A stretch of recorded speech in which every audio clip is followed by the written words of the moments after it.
aqui. Então, hoje, nessa noite mais friozinho, né? Com esse friozinho, nós vamos falar de algo que aquece o coração, que a Sueli já começou com o nosso tema, que é o amor fraternal entre irmãos.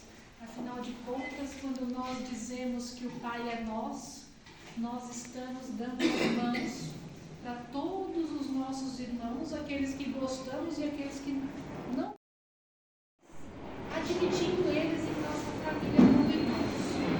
E aí nós vamos buscar nesse livro, chama Jesus do Lar. A psicografia é do Chico e o espírito é Neio Lúcio. E é um livrinho simples, mas ele traz alguns diálogos de Jesus com os discípulos na casa de Simão Pedro. É fantástico. Jorge definiu bem. Então, num desses capítulos, os discípulos estavam ali reclamando. Assim como nós, eles também reclamavam. Será que alguém de nós aqui reclama? Não? Reclama se está frio, se está calor. Mas nesse dia eles estavam reclamando o seguinte: olha, a gente tem que ficar socorrendo o outro, não sobra tempo para nos socorrer. Quem ajuda demais o outro não tem tempo para si mesmo. E Jesus, né, mestre, com toda a sua sabedoria, ficou ali ouvindo, de cantinho, até que ele resolve contar uma história. E ele fala o seguinte: haviam 2 senhores enfermos, já de idade, e eles precisavam chegar até o próximo povoado. E naquele dia, estava muito frio, chuvinha, e eles tinham dificuldade no caminhar. Então eles estavam indo realmente com cuidado, se protegendo da forma que conseguiam do frio, e com bastante lentidão. No meio do caminho, eles se deparam com uma criança caída no chão, semi-morta. Um deles logo fala: eu não posso parar para ajudar ninguém agora, porque se eu parar, eu não vou conseguir chegar no povoado com vida. Se eu tiver que carregá-la, será um peso. Então eu não terei forças, acabarei perecendo no caminho. E o outro fala: mas é uma criança, como é que nós vamos deixar esse nosso irmãozinho aqui no chão, nesse frio, nessa chuva? Mas aquele primeiro fala: olha, eu me vou. E deu no pé. Aquele segundo senhor, com bastante cuidado, pega a criança, coloca ela no peito e vai caminhando com dificuldade. É claro, com o peso da criança, os passos dele foram mais lentos, com mais dificuldade, mas ele conseguiu chegar até esse outro povoado. Quando eles chegam lá, para surpresa deles, aquele primeiro senhor não tinha chegado. E no dia seguinte, um grupo de pessoas se reúne para ir atrás desse outro companheiro, e ele infelizmente tinha caído, né? Ele andando solitário, ele caiu num buraco pelo caminho e com a chuva, com o frio, acabou não suportando. O nosso amigo, por sua vez, com a criança no peito dele, o que aconteceu? Achando que ele estava salvando a criança o salvou, porque a criança foi esquentando ele. Houve aquela troca de calor. Então, enquanto ele estava achando que estava ali salvando alguém, ele estava se salvando. E aí, quando Jesus termina essa história,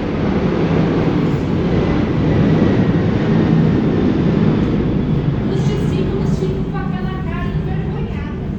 E Jesus vai dizer o seguinte para eles: recebendo em troca o suave calor da criança que sustentava junto do próprio coração, superou os obstáculos da noite frígida. Descobrira a sublimidade do auxílio mútuo, ajudando o menino abandonado a ajudar a si mesmo. Aqueles que amparamos constituem nosso sustentáculo. O coração que socorremos converter-se-á agora ou mais tarde em recurso a nosso favor. E Jesus diz: ninguém duvide. Um homem sozinho é simplesmente um adorno vivo da solidão. Mas aquele que coopera em benefício do próximo é credor de auxílio comum, ajudando seremos ajudados. Dando, receberemos. Essa é a lei. É exatamente sobre isso que nós vamos refletir hoje. Sobre esse amor fraternal. Sobre esse ato de cuidar do outro.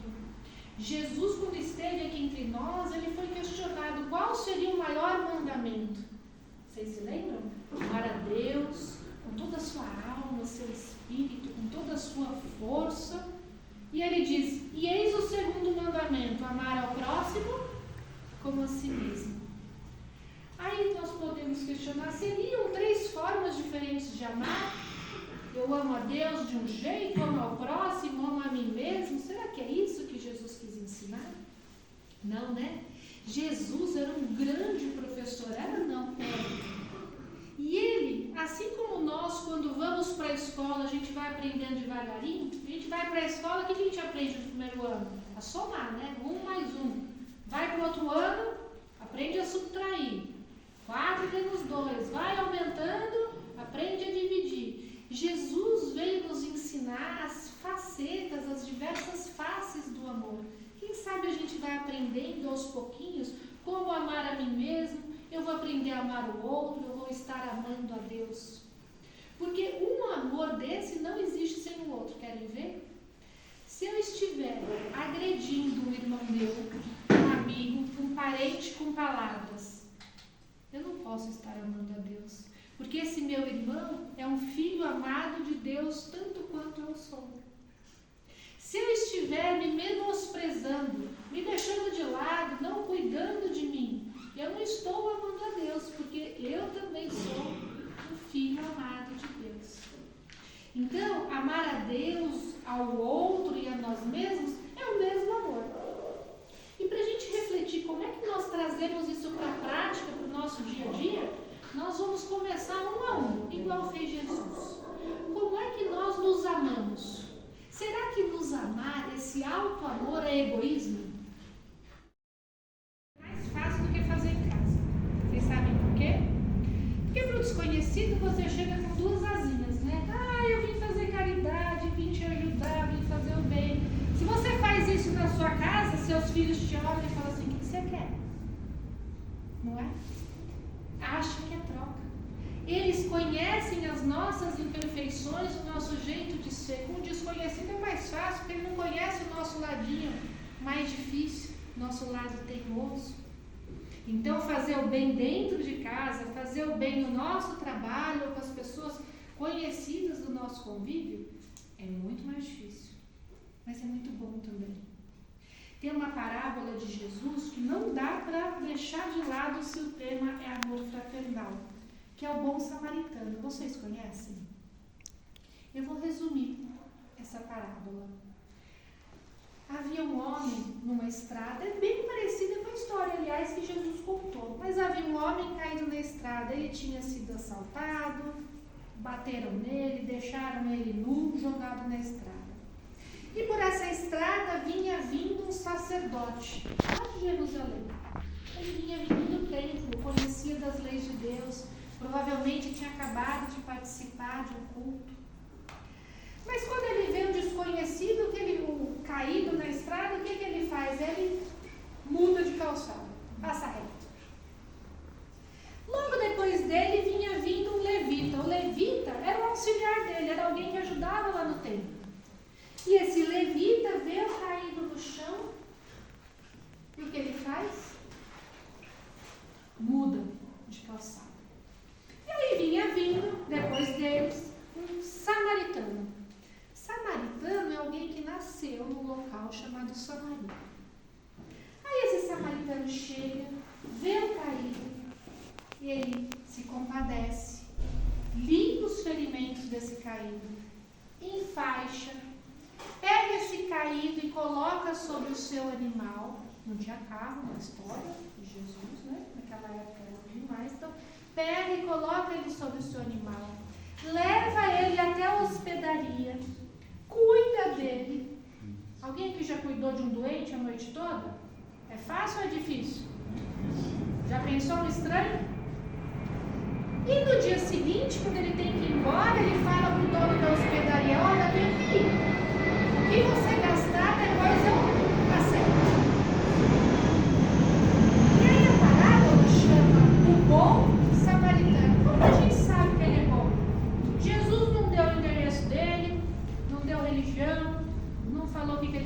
vida, profissão, idade. Como nós sabemos que Ele é bom? Pelas suas atitudes, pelas suas ações. Nessa pequena parábola, nessa pequena história contada por Jesus, esse samaritano, ele pratica no mínimo, contei, hein, gente, 10 ações. Entre pegar, limpar, enfaixar, colocar sobre o seu animal, levar até a hospedaria, pagar, cuidar, pagar mais cuidados. E vejam bem, de todas essas boas ações, somente 2 envolveram a parte financeira. As outras não. E todas elas envolveram algo anterior, que se chama vontade. Uma decisão interior de ajudar o outro. Isso é fazer o bem. Às vezes nós pensamos que amar o próximo é amar no sentido do sentimento. Talvez nós não tenhamos ainda essa capacidade, como Madre Teresa, de ver Jesus no próximo, sem nenhuma barreira. Nós ainda temos essa barreira. Tem gente que a gente nem vai com a cara, nem sabe por quê, não é? Mas como nós já podemos amar esse próximo? Através das boas ações, fazendo bem. Então esse samaritano, se nós olharmos bem, ele faz o bem de diversas formas, só 2 financeiras. Aí eu tenho certeza que quando a gente conta essa parábola, a gente fica pensando, será que eu sou sacerdote? Será que eu sou levita? Ou será que eu sou samaritano? Hoje nós vamos sugerir algo diferente. E se nós fôssemos o caído? Porque nós somos o caído. Caído aqui é toda pessoa necessitada. E nós todos somos necessitados. Somos necessitados de um abraço, de atenção, de amor, de um colo. Somos necessitados de instrução.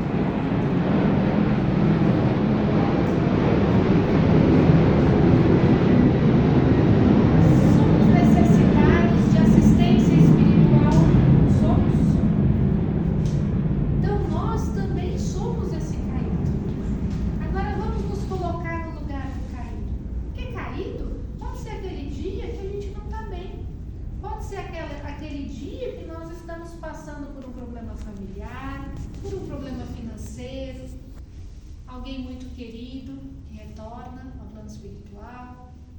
Pode ser qualquer tipo de dor, ou pode ser nosso dia a dia. Quem aqui nunca se sentiu só, nunca se sentiu com aquele vazio? Então esse caído, quando nós estamos caídos, nós queremos que o outro olhe para o nosso sofrimento e fale, olha, Denise está sofrendo, eu entendo o sofrimento dela. Ou será que nós queremos que essa outra pessoa vá lá e nos tire desse sofrimento? Haja, faça todas as medidas possíveis para nos salvar, para nos tirar daquele estado de dor. O que vocês acham? Número 1 ou número 2? Será que a gente só quer esse olhar de entendimento ou nós queremos que o outro nos tire desse sofrimento? Da mesma forma que nós queremos ser salvos, queremos sair da dor, do sofrimento, nós podemos fazer isso pelo outro. Porque toda vez, em todo lugar onde há necessidade,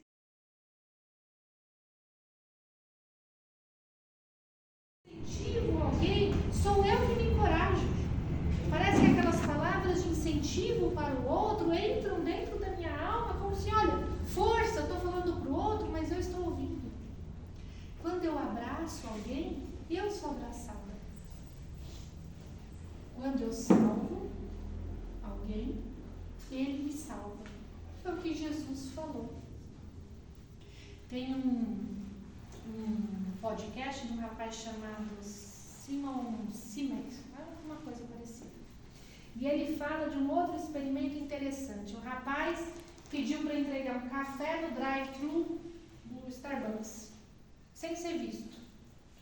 E aí quando a mocinha entrega, ele fala para o entrevistador, olha, eu senti um bem-estar tão grande vendo esse gesto, que eu não sei o que aconteceu, parece que eu não me cabia de tanta felicidade. Aí o rapaz explica, ele fala, olha, a ciência comprova. Quando você faz o bem desinteressadamente, sem esperar confetes, curtidas, redes sociais, quando você faz o bem por fazer, quando você ama por amar, o seu corpo, eu não sou médica, hein? Mas ele dizia isso, o seu corpo recebe uma descarga de ocitocina, que é um daqueles hormônios da felicidade, é o bem-estar. E ele vai além. Quem pratica a ação recebe esse bem-estar. Quem recebe a ação também recebe essa mesma descarga no corpo. E quem assiste também recebe. Querem ver como é verdade? As enchentes lá no Rio Grande do Sul. Quando a gente ia preparar uma doação no mercado, vou lá comprar uma pasta de dente, alguma coisa, não dava um bem-estar? Não dava um sentimento bom no coração? Quem recebia, eu vi lá a reportagem, eles recebiam cantando, com gratidão. E quando nós víamos aquelas toneladas, aquela fila de carreta de doação, como nós nos sentimos? Nossa, isso é a pátria do Evangelho. Tito falou isso? Olha que povo bom! E vai dando aquele quentinho no coração, a gente vai sentindo o amor em nós. Então é uma grande rede que se conecta. Quando nós dizemos Deus está em tudo, é assim. É o amor que eu dou, o amor que eu recebo, o amor que eu presencio, como uma grande teia invisível a nos salvar. Esse é o amor de Deus. Ele nos ama e age através de nós. Eu acabei de assistir um documentário da Madre Teresa. Está na Netflix, fica a dica. E perguntaram para ela assim, Madre, a sua obra vai continuar depois da sua morte? E ela fala, sim. A senhora que fez tudo isso? Ela falou, não. Eu sou só um pincel de Deus. Nós somos pincéis de Deus. Porque Deus age a nosso favor através do outro. Através de um amigo, através de uma mensagem, através de um abraço. E é assim que nós também agimos. Nós também somos instrumentos de Deus para salvar o outro. Aí vocês podem perguntar, mas quem está salvando quem? Deus, né? É o amor de Deus, o amor ao próximo e o amor a nós mesmos. Dá para entender como está tudo interligado? E para fechar, não dá para deixar de contar essa história. Quem conta é a Maíse Braga, é uma história do Chico, e ela fala que era uma mãe que morava, acho que no Ceará, e ela tinha perdido um filho. Infelizmente, ele tinha tirado a própria vida, e ela estava sofrendo muito triste. E ela estava estudando a doutrina, e já tinha 2 anos que ela estava com uma saudade gigantesca, mas ela pensava, não adianta eu ir até o Chico, porque meu filho, nesse estado, como é que ele vai passar uma comunicação? Mas a saudade foi doendo. Para quem não sabe, o Chico fazia um trabalho lindo, que eram as cartas consoladoras, para mães que tinham perdido filhos. E depois de 2 anos, ela vence aquela resistência dela, ela pega o ônibus, não sei quantas horas de viagem, chega de madrugada na frente lá do centro. E todo dia o Chico, ele entregava 20 fichinhas. E ela pega a número 1, só tinha ela, né? E ficou lá esperando de madrugada. Foi amanhecendo, foram chegando as outras pessoas, acabaram às 6. Quando estava para abrir a porta, para um carrão, está na frente, um carro de luxo, e sai uma mulher desesperada, desestruturada, aos prantos. Ela tinha perdido 2 filhos num acidente de carro. E aí ela, naquele desespero, aquela nossa mãezinha primeiro olha para a ficha do bebê dela, que ela tinha esperado, sem pensar 2 vezes, ela entrega para aquela mãe desesperada. E vai botar. Porque na verdade, ela pensa, meu filho tinha tirado a própria vida, essa mãe perdeu a vida de 2 filhos num acidente. Ela deu a bichinha dela e foi embora. 2 horas da manhã, o funcionário do hotel bate lá no quarto dela. Olha, o seu Chico mandou chamar a senhora. Ela fala, imagina, eu não. Mandou sim. Não, eu estive lá. Realmente eu estive lá, peguei a ficha, conversei com as pessoas da fila, mas eu dei para uma senhora minha ficha. Não, ele deu seu nome e seu quarto. Eu tenho que ir, né? E quando ela chega no salão, o Chico já começa a ler a carta do filho dela, dizendo que graças ao amor dela, aquele ato de bondade dela, Emmanuel tinha ido resgatá-lo em lugares de sofrimento. E que agora ele via como Deus é bom e como havia salvação para ele. Um ato de amor. Ela não conhecia aquela mãe. A gente não precisa conhecer o outro para amar o próximo.